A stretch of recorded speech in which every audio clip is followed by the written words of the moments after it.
Welcome to the Liquidity Event, a show about all things personal finance with a laser focus on taxes, financial independence, and equity compensation. Hosted by AJ and Shane of Brooklyn FI, each episode will focus on a personal finance topic, some driven by news headlines and sometimes driven by listener questions. And sometimes you'll just get two money nerds rambling about what they think is interesting. Just a quick note before we get started, this podcast is for informational purposes only and should not be considered tax or investment advice. I'm your substitute host today, John Owens. And I'm Ed. And this is episode 150 being recorded on Wednesday, June 25th, airing on Friday, June 27th. A reminder to our listeners, we will answer your questions on the pod if you leave us a message. You can disguise your voice and use a fake name if you're shy. Liquidity Event link is memo.fm/liquidity event. Today on the show, we've got buy now, pay later might soon be impacting your credit score, but not exactly the way you think. The alt investment space and how that's getting more and more attention these days. Plus, we've got a fun question from Reddit. How many kids to have and why? And we'll wrap it up with some of our biggest takeaways from the first half of 2025. Ed, glad to have you on board. Glad that we are both filling in today for episode 150 of the pod. Hard to believe it. Exactly. I know. It's a Philadelphia episode, or the Pennsylvania episode. More frank. Exactly. Yeah. Episode 150. This is a big milestone, you know. I've been listening to all the previous podcasts when AJ and Shane first started. So for me, this is big. Yeah, It's big to be part of 150. Yeah, AJ and Shane both traveling this week. We'll take a break from the pod next week for the 4th of July, but be back in a couple of weeks. And you had some reruns our loyal listeners had some reruns the last couple weeks, so we are good to be here. It is summertime. It is hot. It's hot here in Lancaster, Pennsylvania. Ed, you're in Philly. How are you holding up? What are you doing in this insane heat? I haven't left the house unless I had to. I had to drop my daughter off at daycare. And that's been, we're trying to limit the outdoor space. I have to walk my dog a little bit, and that is hard. Yeah. Because there's not a lot of greenery next to my house. So to get to the grass, where it's cooler for my dog, we have to walk on very, very hot sidewalks. So there's a lot of maneuvering around into the shaded areas. But a lot of pool time, a lot of water, anything we can do to kind of stay cool. Just got a new HVAC system. Okay. Not just for this. How's it working? The other one is it functioning well? So far, good. Within its warranty. Yeah. How about you, John? What are you doing? I've been playing some kickball. It's summer kickball season here, and the other night we got clobbered, and it was very hot. But it was still fun to be out there with some friends, trying to spend some time at the pool. Although the pool is heated, they think they turned that off. It is still like bath water at the moment, though, so it's a little gross. I'm waiting for the pool to cool down just a little bit, or the temperature. One of the two needs to change in order for me to want to use it a little bit more. And Ed, if I'm not mistaken, today's a pretty big day in your personal life, right? Yeah. Aside from the heat, I know this episode actually won't air until the 27th, but this is my wife's 8-year wedding anniversary. You and your wife's 8-year wedding anniversary, not your wife's 8-year wedding anniversary. Yeah, well, whichever way. Yes, we share this this blessing. But it's really cool. Fortunately. My wife unfortunately, my wife and I are both in meetings today, but we're going to do something over the weekend. We got a nice dinner date planned, so it's going to be really fun. But, we've been together for 15 years, actually. Okay. So this is 8 years of marriage. So, again, just like the BKFI philosophy, invest early for the long term. That's what we've been doing here. So it's been great. But it's really exciting. We're going to try to celebrate as much as we can. And, that's exciting. That's exciting. Congratulations to the two of you, to the family y'all have built and continue to build. And so that's really exciting. And it sounds like we're staying inside, watching anything good while it's 95 degrees and 100% humidity outside. What are we binging this summer? I mean, so far it's just been rewatching like the fan episodes of The Office. And it's a comfort show, and now that they've added all the deleted scenes, you get to see a little bit more of it, and I think that's been really great. Okay. Every time I finish a show and I have to get into a new one, it's like I need that mental space to be like, all right, am I ready to take this adventure? Right. Are there enough seasons in there for me to binge? There's a grieving process when you finish a show. No, I hear you. I'm wrapping up ER. I'm on season 13. Ooh. I started over the winter, so I've been watching a lot of ER. I'm not a doctor. Is there like 25 seasons? I could play. Yeah, there's 15. Okay. I'm not a doctor, but I could probably play one on TV at this point. But yeah, I'm already like anticipating the grief that comes when you wrap up when you wrap up a show. So there's always house, John. If you're looking to stay in the medical genre, that's there's true. plenty more. There's a lot of options. There's a lot of options. I think I might switch it up, but we will see. Maybe The Sopranos, maybe Breaking Bad, two very popular shows that I've never had a chance to dive into. But, oh my god. Yeah, I know they are some. I've briefly checked them out, but never leaned in too hard. Tell me you don't watch The Wire either, and that just I haven't watched The Wire. I tried to. It was too slow to start. I couldn't get into it. So we will try. Well, we'll try again. Open to recommendations, folks. John at brooklynfi.com. Keep it short and sweet. So we've got something. Buy now, pay later. And so this has become a lot more popular with companies like Affirm and Klarna. We've been watching this for years. We've had clients at those companies. We've saw Affirm go public a few years back. Have seen that side of it. We've also seen them in a retail sense just pop up everywhere. You can now buy now, pay later in so many different ways. It's not just for Amazon. It's not just for buying a big piece of furniture for your house or something like that. We've seen it for DoorDash, right? And ordering takeout, perhaps. But Ed, you put this article in here. The credit reporting firms are struggling with how do they handle these. And so let's talk a little bit about that.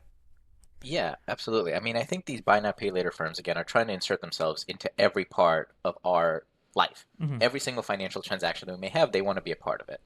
And now the credit firms, FICO specifically, the main provider of our credit Fair scores, Isaac Corporation, for those of you Fair Isaac Corporation, publicly traded stock. Yeah, they are trying to figure out what does this mean. Yeah. Because right at the current, if you look at your current credit scores, these kind of loans are not being tracked because they're typically shorter term. But as John mentioned, if you're now having a ton of these shorter term loans on things like DoorDash, if you're having a lot of outstanding pizza loans, that is actually can cause a problem when you being able to pay off your credit cards or your homes or your auto. It can trickle down. So what Fair Isaacs is considering is now starting to include these buy now, pay later loans as part of your credit score. Now the first rollout is actually, it's not like you're going to see it immediately. Yeah. It's something that your lender can choose to look at when they are looking at your credit score. So if you're looking for buying a home, buying a car, opening up a credit card, a lender can choose to see what kind of buy now, pay later obligations you have. So you can it's like a parallel system is kind of what we're talking about. We have the original kind of credit score that we're used to that currently doesn't really include buy now, pay later. And then we have kind of this new system that they're talking to roll out, which will show you if you're a lender trying to establish the credit worthiness of somebody, what they've done on buy now, pay later, and how they've approached it. Yeah, I mean, originally, I guess before this rollout, this was kind of a cheat code, right? You can essentially have a ton of debt on various. You could have bought a ton of TVs and had them on buy now, pay later, and that never impact your credit score. So you can then open up credit cards. But now, understanding that this is starting to impact the budgets of a lot of our clients, and just honestly, in a lot of people in our generation in general.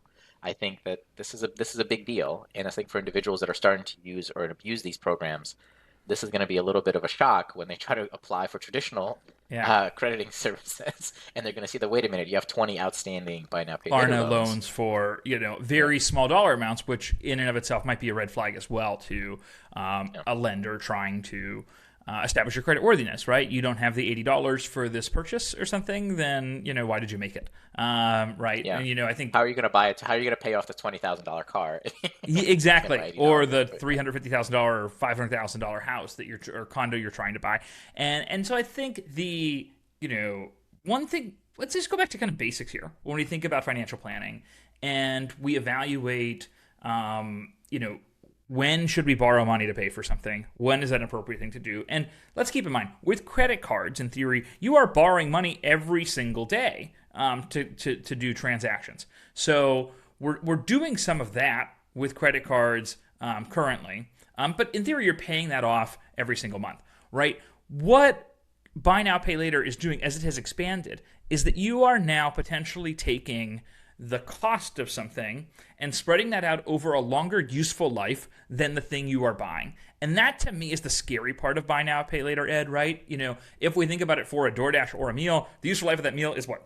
An hour, 50. For me, for my takeout, about 7.5 minutes, right? If I'm in the middle of my Netflix binge, right? But you're going to pay for that over 4 months. that to me is scary, right? To think about, imagine buying a car that's going to fully depreciate in, 5 to 7 years, but financing it for 12, right? Your monthly payment gets a lot lower, but that car is going to be underwater, and what are you going to keep paying a car payment for a car that doesn't work anymore or isn't worth anything? That's risk on the lender side of things. What do you think about this? I agree with you. I think this has to do with anytime you take out loans to buy experiences or things like that don't last very much, like depreciable assets.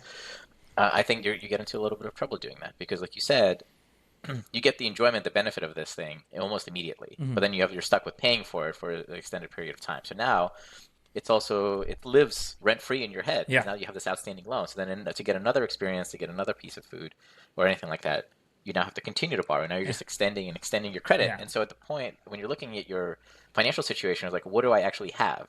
You've eaten all the food. Yeah, exactly. It's gone, but now you have an outstanding loan.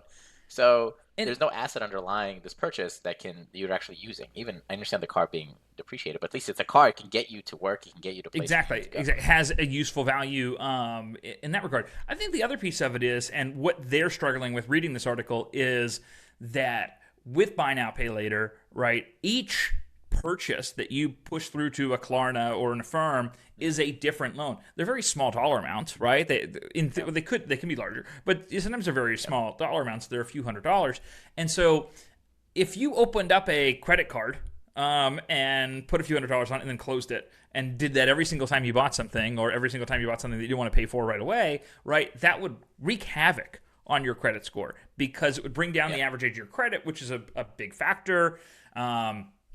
Have all these things out there. And so I think they're really struggling in terms of figuring out, okay, how do we think about this? I wouldn't be surprised if at some point we saw Klarna or Affirm just kind of come out with their own sort of credit card that is essentially 0% interest for a couple months or something to make this simpler and simplify the reporting, that you kind of have an open amount of credit that you have from them. Because right now it's a little weird.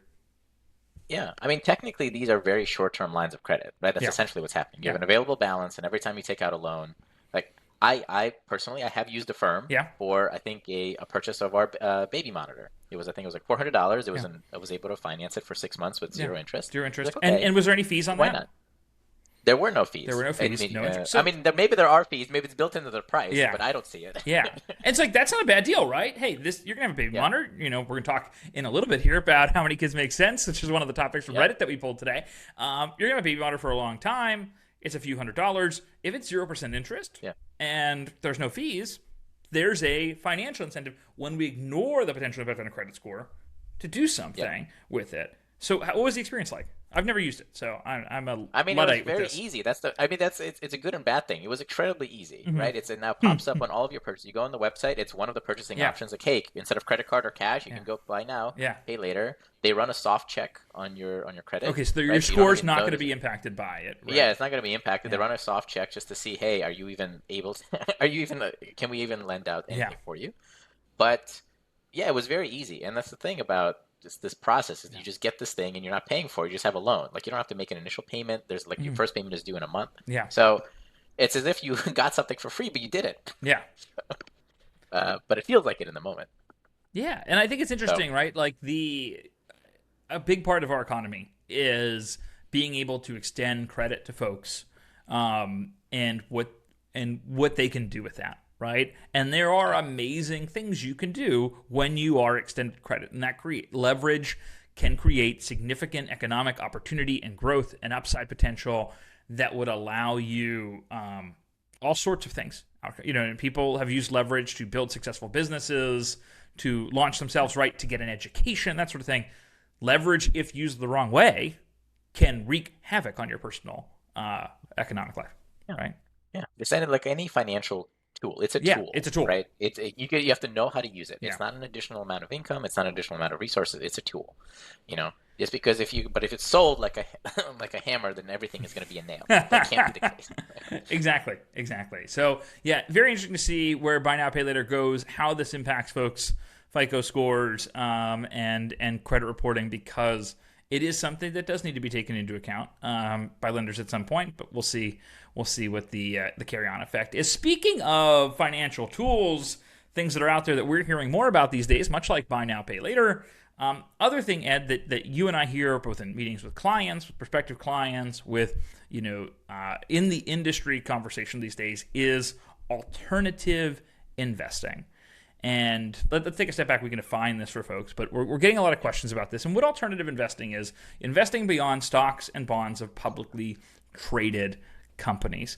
And so oftentimes these have to do with private real estate, have to do with private debt, have to do with private equity companies, hedge funds, that sort of thing. And so we're hearing more about this. The marketplace for it has become larger. They have the folks who sell these investments have moved down market in recent years. So the landscape's become a little bit more democratized, for better or worse. We could talk a little bit about that. But we're hearing more about it. Ed, let's just talk a little bit about this topic. What are you seeing in some of your conversations with clients and in the industry when it comes to alternative investing? Yeah. I think the main thing I'm seeing is that alternative investments are being sold everywhere, and they look really fun. Okay, it's a very boring discussion to say, well, you should invest in the market for a very long time because the market has outperformed all these investments. Yeah. But now once you reach a certain net worth point, you're now starting to look in, can I do better? Yeah. Can I do something that can do better than the market? And then again, this goes to show that we have short memories in that regard. And the whole point of the market is to see if you can do better. And studies have shown that many people can't. But it's just another way, an avenue to take a look. So when we take a look at the alternative investments in general, kind of looking at pros and cons of these things, the main issues that we've seen so far is that a lot of these investments are illiquid. Yeah. That's kind of the first thing. The money is locked up there for a pretty substantial period of time. Could be 5 years, could be 10 years. Could be 15 years, depending on what you're investing in, right? Yeah. These types of investments usually come with pretty substantial fees. There's a reason why these are being sold and kind of and as John mentioned, being sold down market is because they are pretty lucrative for the people trying to sell them. Yeah. And in terms of the fees compared to your traditional ETF funds, even mutual funds, I mean, they're kind of extraordinary, right? Yeah. If you're looking at the hedge funds, for example, those usually have a 20% what we call carry interest or profit incentive on top of a management fee. Other fees are also structured built in for real estate deals. So the whole goal is then they're promising returns that are substantially greater than the market and trying to justify the fees that they charge. But it's very difficult to see because the performance of these funds has been mixed depending on the time period, depending on the sector that they're trying to invest in. It's been incredibly difficult to see how well these funds have actually done. Yeah, and I think you raise a good point. I think there are some drastic differences between liquid investments. One being the liquidity itself, that you're locking up money for a long period of time. One being the fee structure, right? The easiest way to enhance investment returns is to lower cost of investing, right? Period. End of story. And these kind of move the opposite direction. You mentioned it, 2 and 20 is a common fee structure in kind of private equity hedge fund space. So 2% management fee on the entire account plus 20% of the gains, assuming you reach a hurdle rate of close to often like 8% or something like that. But can be very significant. But let's just talk about the landscape. Why are we seeing so much of this come to more of the retail investor space, right? And I think there's a few forces at play. One of which is the IPO market over the last couple of years, right? It's been dry. It's been dry, right? And so if you're and do you want to just talk a little bit like a private equity firm, when they're investing in a company, right, they're not investing in it to own it forever, right? They have a much different timeline. What does that look like? Yeah, I mean, the private equity firms that we've seen, they're looking for maybe a 3 to 5 year timeline max. So they're trying to invest in companies that are slated to IPO within the next couple of years.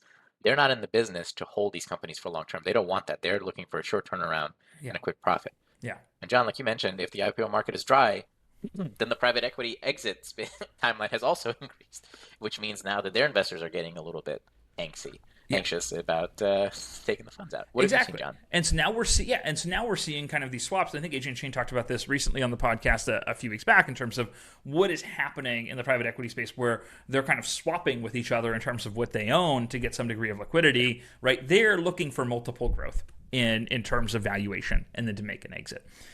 The other thing, so we're seeing that, a drier IPO market over the last few years certainly impacted these things, pushing out those timelines. Companies are staying private longer, all of which are a headwind for the space. On the other hand, we have this pressure on the company side because they need, on the investor side, hey, they want to return their capital. They want to get the money out of this fund. They are looking to reinvest other places, right? You're seeing that. And so when you have those kind of forces working with each other, and then you have institutional investors, endowments, pension funds that are a little bit tapped out. Many institutional investors are in the 20-25% of their portfolio is in alternative investments. The rest is more public, non-alt, liquid stuff. They don't have a lot more that they can put into this. And so you have to move down market to other folks and get them to invest their money in it. But guess what? If you are a retail investor, you're not going to get the same deal that Yale is getting on buying into the private equity fund. Where Yale has not only the economies of scale on the investment. The Yale model has gotten a lot of attention over the economies of scale on the investment, but also the fact that Yale has the connections. They've got a bunch of the people that are working there, in this industry to help make these deals happen. And so I think when we take a step back, if these things cost nothing, right? If there was no fees or very low fees, for many clients at a certain asset level would probably make sense, right? It's a diversifier. I agree. You wouldn't want to tie up too much of your assets in it, but it does have a slightly different return parameter, that sort of thing. When you put in those fees, you're like, okay, well, my hurdle rate for return has gone up because of it. And then when you take that in line with the illiquidity that comes with it, then it kind of pushes me towards, hey, you have to kind of want this. You have to really know what you're getting into, and you have to really have a thesis for how does this fit into either your financial plan or the broader portfolio writ large. We are starting to see some more movement towards somewhat liquid alts, alternative, or ones that have better tax reporting. A lot of these tax-wise, Ed, you're also buying yourself a bit of a headache, right? What does that look like? From an administration standpoint, a lot of these are partnerships. So from a tax standpoint, you'd be receiving another partnership form called a K1, which shows your allocation of taxable income, and it requires you to pay tax on money that you may or may not have received. This partnership also may exist in multiple states. If you're in a real estate partnership, you live in Pennsylvania, but this partnership could own property in Minnesota, in California, in New York, everywhere. And now you have an obligation to file in those states as well. So it could create other administrative headaches on top of the illiquidity and the things that we kind of. And when is that K1 probably going to arrive for somebody? Is it going to show up on March 14th, or is it going to show up in September? Oh yeah, that's the other thing. Absolutely, you need to get used to getting an extension on your tax return. So if you're one of those individuals that loves to get your taxes done on time in April, if you're invested in one of these things, most likely that's not happening. So it's another part of extending that tax process. If that's something that you're dreading, something to consider. Something to think about. Yeah. No, it's definitely something we've been talking about a lot internally. We've been talking with clients about. There are about 75 wholesalers that email me at least once a week to talk to me about this, and I block them and report them as spam. Shooting their last shot. Exactly. But it's a space we're keeping our eye on. I'm very curious to see in the years ahead as some more tools come out to invest in this in a more liquid way, in a way where there's more streamlined due diligence that can go into it. And hopefully in a way that has probably a better fee structure than what has been historical, in this space. And so definitely something we're keeping our eye on. But buyer beware is the TLDR from us when you're looking at the space, because it is higher cost, it is less liquid. There are huge disparities in terms of return outcomes, and we need to be mindful of all those things when we're making an investment. And so, Ed, we've got a few minutes. Want to make sure we talk about our Reddit question, which was how many, this is from the Rich People PF subreddit, how many kids and why? You picked out this question. This was, you grabbed this one. You're like, hey, I want to talk about this. And so, by all means. I thought it was just an interesting question in general, because this is a personal finance question. Most of the questions that subreddit talk about specific things about liquidity events and how much you should be saving. And this was just a question that had nothing to do with finance per se, except it has everything to do with it because kids. The biggest financial decision you'll ever make. Yeah, exactly. So I just thought it was really interesting because they left it open-ended. The question was, they have two that are there, and they're thinking about a third one. They're saying, what makes sense? Yeah. So I guess we have to look at it from a few perspectives. Yeah. The Elon Musk perspective, right, is that I need to have as many kids as possible, and because we have a declining population, and we need somebody to to make sure we have Social Security available for us, make sure we're able to continue, and that kind of aspect. But looking at it more on a personal level, it really has to depend on your personal kind of beliefs and the things about how you feel about children, but also your resources and your ability to do this. Yeah. I have one daughter. I'm one of 3 kids. And where are you, by the way? Oldest, middle, young? Remind me. I'm the youngest. I'm the youngest of 3. Okay, yeah. Yes, I'm the youngest of 3. So you did save money because I'm the middle child, and like the therapy bills are much higher for that typically. Yeah. Yeah, I was the favorite. Yeah. But so and I always thought 3 was great because it seems like you have somebody who started, you have someone in the middle who's dealing with all the trauma, and then me, the youngest, having all the best parts of being a kid. But now having one and thinking about kind of the future. Yeah. I don't know. I don't know how 3 looks. If you kind of take a look at your financial situation, like our house only has 2 bedrooms currently. So if we were to have 3 kids, we definitely need to move into a bigger space, whether it's renting or buying. We don't have a car that has a 3rd row. Like there's all these things you start to considering. And then daycare, those are basics. The daycare costs, and then kids need to eat or something, apparently. They do. They need to get clothes. Yeah. There's a whole cost that's associated with them. They grow, Yeah, they grow, their clothes change. They grow out of their clothes very quickly. Yeah. And also it depends on kind of the support system you have around you. It's like it's a big shock to the system when having that. And if you're kind of living in a city you've just moved for your work and there's no family around you, it's very difficult to do all these things on your own. Because there's not that, the small favors economy, I think is what they call it. Yeah. You don't really have that small favors economy when you're starting out fresh somewhere where you haven't been before, and have the family, the friends, the support network around to help out. Yeah. I mean, personally, I think 2 is great because I think once you start playing zone, when they start to outnumber you in the house, I think it just becomes more difficult. Yeah. I can't really imagine. They unionize. They're collectively bargaining on issues. Yeah. No, it's a thing. I mean, I was one of 3, but we're spaced out. Yeah. And so my sister's 8 years older, my brother's 4 years younger. So we weren't really able to achieve, UAW level strength in terms of our negotiation. Yeah.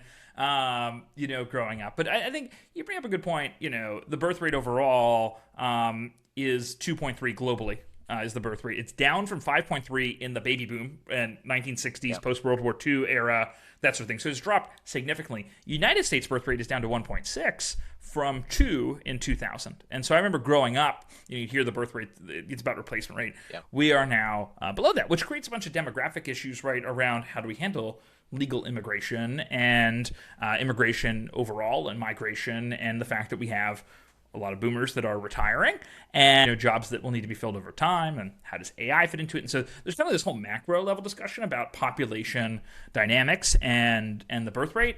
And then there's also this other side of it, which is it is very expensive to start a family and to have kids. And so you're a bit ahead of me on that. We'll see where I end up someday. I joke with folks, I'm not 100% sure that I want to have kids, but I am certain I would love to have grandkids someday, because grandkids seem really fun. Grandkids is the best. Yeah, Yeah, it's the best of both worlds. You have like the basic amount of responsibility, but you get to do all the fun stuff. You can do all the fun stuff. Yeah, exactly. So I don't know how I'm going to thread that needle. Again, if anybody's any suggestions on that, it's john@brooklynify.com. Keep it short and sweet.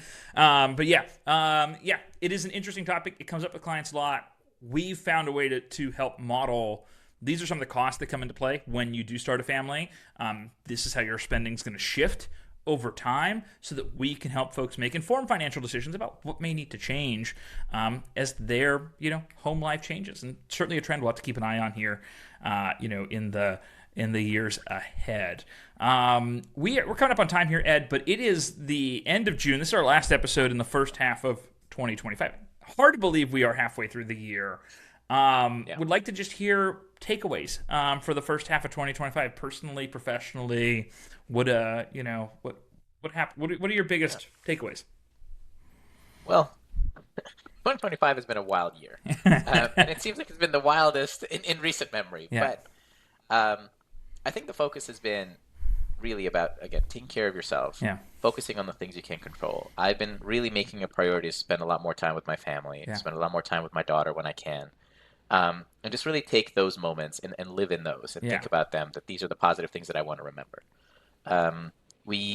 There's political turmoil, I guess, is the correct term, but there's a lot of that going on. There's a lot of media sources. I think there's a lot of ways to really create like a negative atmosphere for yourself if you're just kind of constantly following the 24-hour news cycle.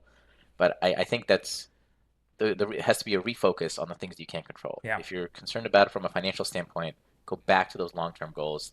Go back to your financial advisor if you have one, and discuss the things that are going on and where you are in the process. How about you, John? What have you been thinking?